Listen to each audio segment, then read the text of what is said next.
So, Sonja, it's been close to 5 years now that you've been CEO.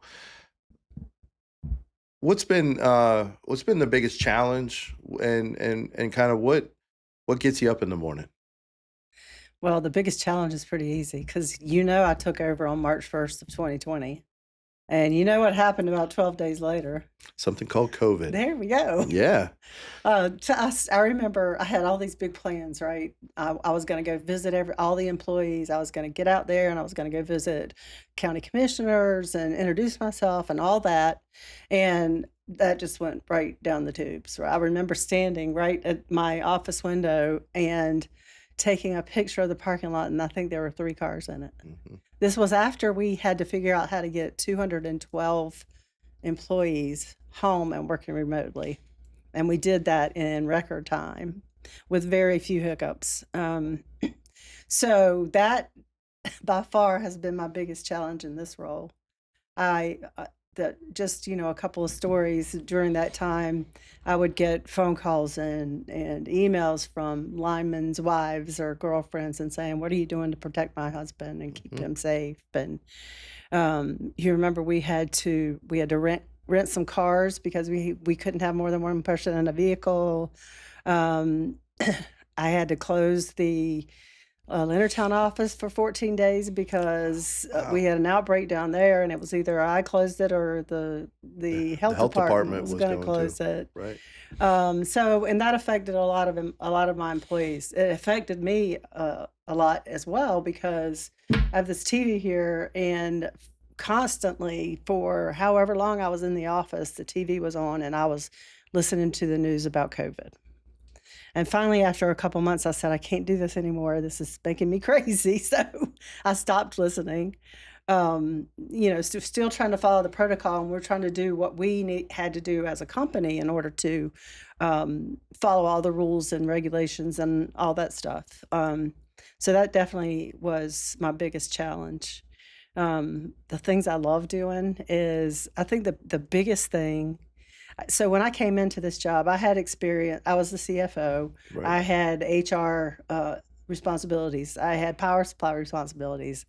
I had Jeff's group, which took care of energy efficiency and demand response. So I had all of these responsibilities that I enjoyed. And I had been, always worked closely with you guys, Sure. with Mark from a regulatory perspective and IT, So the one place that I hadn't had an opportunity really to get out into a lot was the engineering and operations and construction. So, I'm not an engineer just like you, and I don't play one on TV, Right. but it Did you fa stay at a Holiday Inn last night? oh, no, Darn it. that was a few Darn it. nights Okay. ago, Anyway. so it doesn't count this time. But that has been the most fascinating learning experience for me, is just listening to them, and, they take time to explain to me what they're doing and why they're doing it, and if they don't, then I make them tell me, so And I'm sure they're excited to explain it, Right, right? I right, mean, when uh, it's second nature to them, but to you, it's brand new in right. some cases. It So is. for them to be able to explain it to you is got to be one, gratifying for you as CEO, Mhm. but two, probably gratifying them as an employee. Yeah, I sure hope so. I mean, I love going out in the field and, you know, especially going to a specific job, and then you got the foreman there, but you got the chiefs, and they're telling you what's going on, but they're making sure everybody's safe as well. So when I hear people say, "Why do you have 3 trucks down doing this job?" Well, this is dangerous work, and you have Mhm. to make sure you do things safely and correctly. So what else gets me? What else gets my juices going? As that, as someone once said, I love learning new things. I like when we one of the first things that we did when I came on board was we did a feasibility study. When I came on board as CEO, Right. we did a feasibility study to see if broadband would be a good business for us to get into. And we did all of our due diligence, and at the end of it, the answer was no, and it was the right answer, Right. you know? Um, because now we have Comcast that is also providing service down in St. Mary's County, which before it was just Breeze Line. So I think that we let the people who do that, right? Right. And I think one of the decisions you made and kind of helped us set the course for connecting some of these unconnected areas was, empowering me, empowering our engineers to work with some of these providers uh, to utilize SMECO's equipment, meaning pole attachments and rights of way Right, and partnerships where these broadband providers could get to some of these neighborhoods, get to some of these remote areas to get them hooked up. right, It's not SMECO's broadband that's doing it. right, However, we're there already right. providing electricity. Hmm. So, to the extent we can partner with these other broadband providers and not take on the risk and the cost associated with getting into that business, Right, I think was the right thing to do. right, And I I know that uh, not to go back to the COVID thing, but one of the one of the challenges that we faced was the uncertainty because I think we were concerned one about keeping all of the employees safe, of course, but then talk a little bit about the business perspective of, businesses were closed for a portion right, of time. Usage was down and kind of how we were going to kind of deal with that from a business standpoint. right.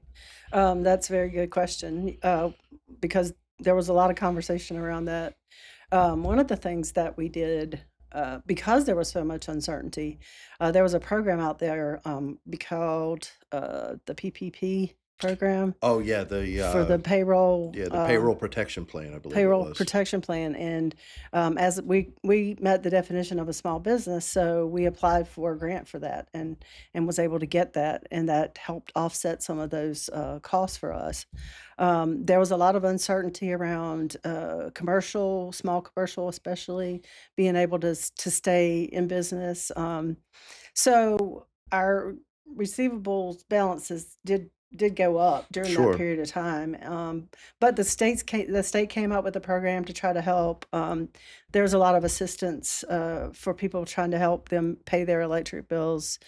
Um, so, but we went and we talked with our lenders and made sure that we had enough liquidity, and they were coming to us anyway saying, if you need something, you Right. just reach out. So, I think our balances for receivables are still higher than they Yeah, and that's were. always a challenge, whether it's I mean, a nationwide pandemic Right, or an unseasonably cold winter, like we've just had this year, right, where unfortunately the folks struggle to pay their bills, unfortunately, after or during and after a cold season. right. And I think that's one of the unique things about SMECO that I know you've dealt with since you've been CEO is one, like during COVID, our priorities were keeping the lights on, Mhm. maintaining our reliability that people expect and deserve. And then the third thing was protecting our employee base. Right. And we didn't have to have any massive layoffs. We didn't have to, we maintained our workforce through that.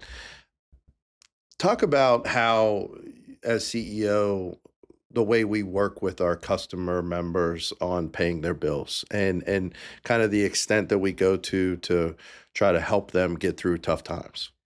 Well, I mean, to start off, I would say we never want to disconnect anybody, Exactly. never. So we try to work with them. There are programs available to help people, low income people that can't pay their bills. We will help them through that process. We set up payment plans with our members. We just ask that they call us. Just get in touch with us and say, here's my problem. How can you help? We can set up a budget bill so that your bill's the same thing every month. Right. So that helps with some regularity. At least you know what your Exactly. bill's going to be. But like I said, we never want to disconnect anyone. Uh, Yeah, so I think that's what a little bit makes us unique in that we're a pretty big company. We've got over 180 some thousand members, but we also take a lot of pride in having that connection with our customer base where they can call us 24 hours a day, 7 days a week. They can ask for these types of budget billing options. We can stretch out payment plans Right. beyond our typical 6 to 12 month periods of time. That'll help. And the other thing we can do is offer tools for them to help save money on their electric bill. Talk a little bit about the programs that we offer to people when their bills are abnormally high and they can't figure out why. Well, and we've had a lot of requests for these right now because it's been so cold. Like we'll do a home energy audit, so we'll go out and check insulation, check bulbs, check to see if you got drafts, Windows, windows, check all that stuff, and then there are programs available. Like when the auditor goes out, they'll give you like a proposal and it says these are the things that you need to do to make your home more efficient, and here is the amount of rebate you can get. Now the customer's going to have to put some money into it. Sure, yeah. I mean, heating HVAC systems are expensive, Right. especially the higher end energy conservation ones. Right. But we do offer that service, and I think that's a good way for you to figure out whether or not your house is where it needs to be from an energy efficiency perspective. And I was just talking to the department that handles those requests just recently, and the number of requests is just through the roof at this point. Yeah, and I think it's incumbent upon us as a utility to try to educate folks on how to save money on their electric bill, to show them my favorite tool. I think I've mentioned it on a previous podcast that we have this account manager feature that I use all the time. I really enjoy logging onto my account, not because I work at SMECO, just because I'm interested in a house. I have a daughter. I have two daughters and a wife, and a dog, also female. And so there's a lot of electricity being gobbled up in my house, and I like to know. But you don't use any of it. I mean, I typically hang out in my shed out back, but it's electrified, by the way. Got some nice lights out there. No TV, radio, that's it. But I enjoy knowing the dramatic impact that temperature has on your usage. I mean, I go out every morning between, anytime between 6:45 and 7:15, and I walk my dog until about 7:30.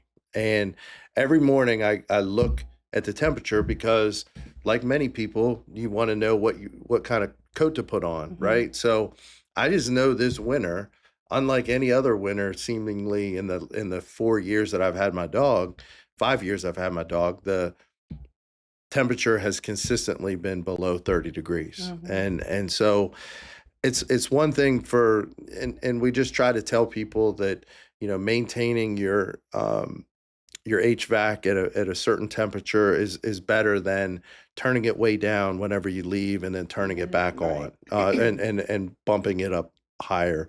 And it's easy for us to say, but we live in an area that's predominantly electric, where there's not a lot of natural gas heating in Southern Maryland. So you're going to see a lot more electricity usage, especially in cold weather times where you have heat pumps that are really struggle to heat a home when it's less than 30 degrees. Right. And so it's never an easy topic, but I can tell you that it's something that we get asked about a lot in Annapolis, and whether it's a swim meet my daughter's at and a parent yells at me about their electric bill, or if it's somebody who asks about a home energy report that they received and they said that they use more than their neighbor.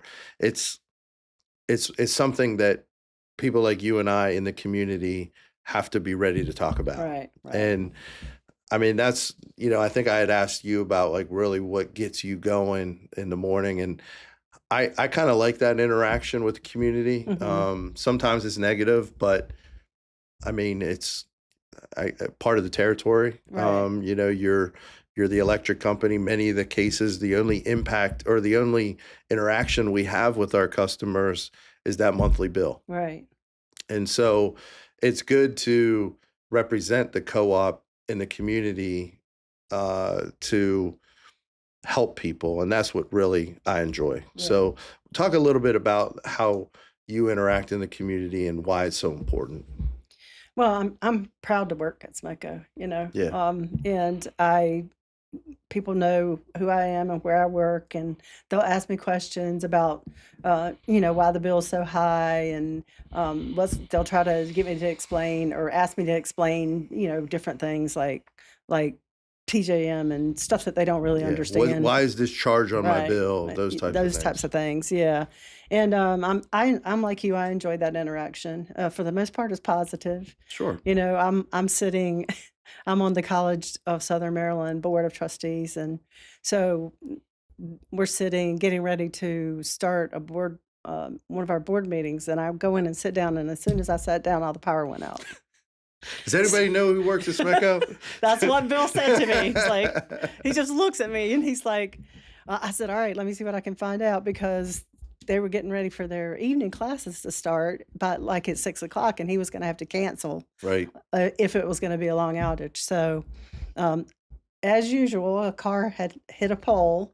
So it took a little while to get them their power, but they didn't have to cancel class, and then I was the hero. But Sure. so, I assume you took credit when the lights came back of on. course, of Yeah, of course. course. That's what the only thing that we have to keep us going sometimes. So it is a nice thing whenever somebody calls and asks when their power is going to get back on, and magically it comes back on, and you can take credit for Oh it. yeah. But I think as difficult as storms are, there is a certain rush that comes with working A in storm. those and working a storm. Yeah. And when I say working a storm, it is far different from what you and I do versus the men who are out in really tough weather and tough conditions working. But that satisfaction that you get Mhm. when you can tell somebody that a crew's on the way Right. or that a crew's working on the feeder, and that feeder is the one that affects their neighborhood. Right. It's a big deal, It and is. you take a little bit of solace in the fact that you can give people the up to date information and really brighten their day or prevent them from going to a hotel Right. or if they're caring for somebody that they know that they're going to have power within the next hour or Right. so, and people come to depend upon us for that. And it's amazing how many people you don't realize have your cell phone number until Until you until there's until a their power power goes outage, out. right? That's right. Yeah. And my friend will call. "Oh, my power's out. Do you want to be back on?" Ca- No, but did you call SMECO? But yeah, it's a good thing. So but I enjoy working the storms too. Even yeah, like because you and I and Roger and a couple others, we spend time over in the storm room, so we have the most up to date information. And so you're right. It is kind of you. I know the guys in the field get a rush out of it, even though right. the weather's bad, but I do too. It's like I don't want to have these outages, but I want us to put them back on as quickly and safely as possible. So, Yes. I, And I think our customer members have really come to expect that. And yes, and they know that we're on it as best as we possibly can, and we're working on it as best we possibly can. So I think we have that reputation to maintain, and quite honestly, it's the thing that keeps us going. I yeah, mean, if if bills are high and service is bad, we're in a real issue. right, And many of the investments we make and the infrastructure that we put in is to maintain that reliability, and it does cost more money and it does get reflected in rates. However, people have to see that value hmm and making sure that we're delivering a good service for our membership, plain and simple. right. I think um,